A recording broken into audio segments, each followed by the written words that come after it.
안녕하세요. 오늘은 존 스토트의 그리스도인이 되는 길이라는 좀 유명한 소책자를 같이 깊이 들여다볼까 합니다. 네, 그렇죠. 어떻게 그리스도인이 되는가? 이 질문 사실 굉장히 근본적이잖아요. 맞아요. 아주 핵심적인 질문이죠. 근데 저자는 많은 사람들이 기독교가 뭔지 좀 오해하거나 아니면 방법을 몰라서 망설인다고 봐요. 네, 그래서 이 책은 그 길을 좀 명확하게 제시하려고 하죠. 그래서 오늘 스토트가 제시하는 그 단계들을 하나하나 살펴보면서 이게 지금 당신에게는 어떤 의미일지 같이 고민해보는 시간을 가져보려 합니다.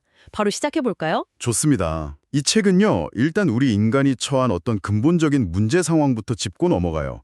왜냐하면 그 문제를 알아야 문제인식부터? 그렇죠.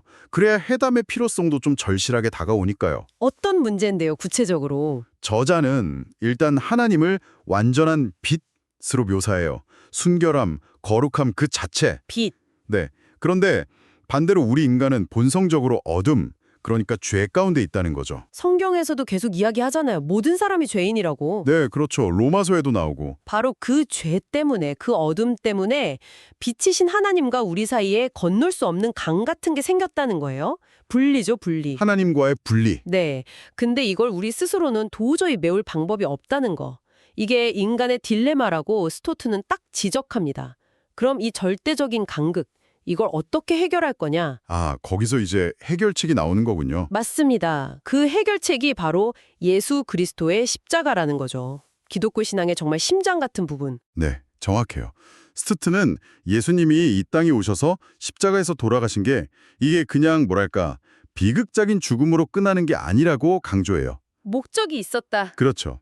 우리 죄 문제를 해결하기 위한 분명한 목적, 특히 대속이라는 개념이 중요합니다. 대속이요. 좀 더 쉽게 설명해 주신다면? 그러니까 우리가 받아야 할 죄의 대가, 그 형벌 있잖아요. 그걸 예수님이 대신 치르셨다는 의미예요.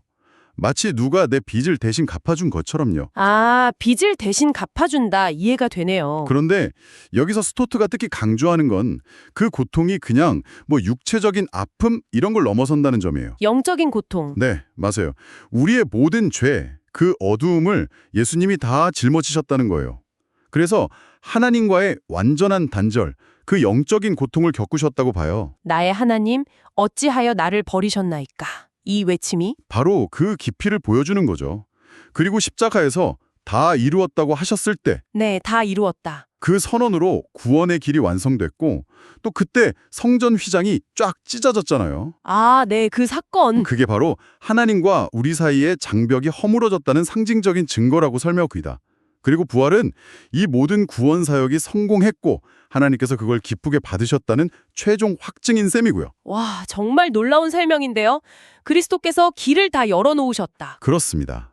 그런데 중요한 건 그 구원이 우리 각자에게 뭐랄까 자동으로 그냥 적용되는 건 아니라는 거예요. 아, 자동으로 되는 게 아니다. 네, 스토트는 하나님이 우리의 자유의지, 그 선택을 존중하시기 때문에 우리가 이걸 받아들이는 과정이 꼭 필요하다고 말해요. 받아들이는 과정, 그게 어떻게 되죠?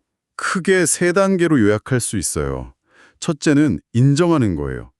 하나님 앞에서 내가 죄인이고 내 힘으로는 구원받을 수 없구나. 이걸 솔직하게 인정하는 거죠. 인정. 자신의 무력함을 깨닫는 거네요? 그렇죠. 둘째는 믿음입니다. 예수 그리스도의 죽음이 그냥 역사적 사건이 아니라 바로 나를 위한 죽음이었고 나의 죄값을 치르신 거고 나의 형벌을 대신 받으신 거다. 이걸 믿음으로 받아들이는 거예요. 이건 정말 개인적인 신뢰의 문제죠. 나를 위한 죽음, 나의 죄값. 이게 핵심이네요. 네. 그리고 셋째는 이제 실제적인 결단인데요. 마음의 문을 열고 예수님을 나의 구원자, 그리고 나의 주님으로 영접하는 겁니다. 모셔드리는 거죠. 영접. 스토트가 그 문 두드리는 비유를 들었다고요? 맞아요. 계시록에 나오는 비유인데 그리스도께서 문 밖에 서서 두드리고 계시니 우리가 문을 열면 그분이 들어오셔서 우리와 더불어 먹고 교제하시겠다는 약속이죠. 아하. 결국 길은 열렸지만 문은 내가 열어야 한다. 각자의 결단이 정말 중요하군요. 네, 그렇습니다. 그런데 스토트는 이 결정을 내리기 전에 잠깐 멈춰서 그 의미랑 또 대가에 대해서도 생각해 보라고 한다면서요. 맞아요. 이게 그냥 감정적으로 휩쓸려서 할 게 아니라 신중하게 생각해야 한다는 거죠. 세 가지를 특히 강조하는데요. 어떤 것들인가요? 첫째는 회개예요. 이건 그냥 내가 잘못했네 후회하는 정도가 아니라 삶의 방향을 완전히 바꾸는 거예요. 과거의 잘못된 삶에서 180도 돌아서서 하나님께로 향하는 거죠. 필요하다면 구체적인 배상이나 관계 회복 같은 행동도 포함될 수 있고요. 방향 전환이군요. 단호한 결단이 필요하겠어요. 네. 둘째는 복종인데요. 이게 좀 오해하기 쉬운데 맹목적인 굴종 이런 의미라기보다는 네. 예수님을 단순히 구원자로만 믿는 게 아니라 내 삶의 모든 영역에서 최종 권위자, 그러니까 주님으로 인정하고 그분의 뜻과 가르침을 따라 살아가겠다는 의지적인 결단이에요. 주님으로 모신다. 삶의 주인이 바뀌는 거네요. 그렇죠. 주도권을 내어드리는 거죠. 그리고 셋째는 시인입니다. 시인, 고백 같은 건가요? 네, 내가 그리스도를 믿는다는 사실을 다른 사람들 앞에서 부끄러워하지 않고 말과 행동으로 드러내는 거예요. 때로는 어려움이나 반대가 있을 수도 있겠죠. 그것까지도 감수하겠다는 자세를 포함하는 겁니다. 와, 회개, 복종, 시인. 정말 가볍게 결정할 문제는 아닌 것 같습니다. 특히 주님으로 모신다는 것에 무게가 느껴지네요. 네, 맞아요.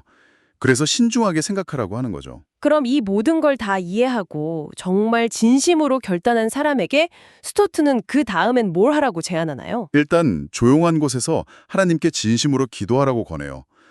정해진 기도문이 꼭 있어야 하는 건 아니지만 자신의 죄를 인정하고 예수님의 대속을 믿고 그분을 구주와 주님으로 영접하겠다는 그런 내용을 담아서요. 진솔한 기도가 중요하겠군요. 네. 그리고 그 이후의 삶에 대해서도 몇 가지 실질적인 조언을 덧붙입니다.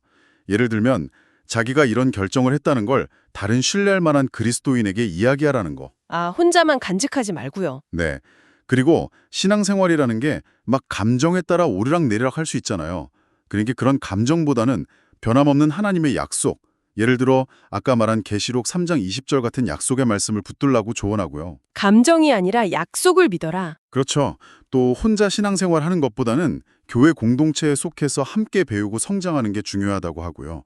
매일 성경 읽고 기도하면서 하나님과 개인적인 관계를 계속 발전시켜 나가고 또 다른 사람들도 이 좋은 소식을 알 수 있도록 그들을 그리스도께 인도하기 위해 기도하라고 격려합니다. 정말 구체적인 지침들이네요. 네, 결국 존 스토트는 이 그리스도인이 되는 길이라는 책을 통해서 우리 인간의 근본 문제가 죄고 그것 때문에 하나님과 분리되었다는 현실을 딱 직시하게 만들어요. 네. 그리고 그 유일한 해결책은 바로 예수 그리스도의 십자가 대속과 부활이라는 것을 아주 명확하게 제시하죠. 그렇죠. 그리고 이 놀라운 구원을 그냥 지식으로만 아는 게 아니라 나의 것으로 만들기 위해서는 문제에 대한 인지, 그리고 해결책이신 그리스도에 대한 믿음, 그리고 그분을 내 삶에 모셔드리는 영접이라는 능동적인 응답이 필요하다는 것. 인지, 믿음, 영접. 네. 그리고 이 과정에는 반드시 삶의 방향을 바꾸는 회개, 주님께 내 삶을 맡기는 복종, 그리고 믿음을 고백하는 시인이라는 진지한 대가가 따른다는 것을 하나의 연결된 과정으로 쭉 보여주고 있습니다. 네, 정말 상세한 안내지도 같다는 생각이 드네요.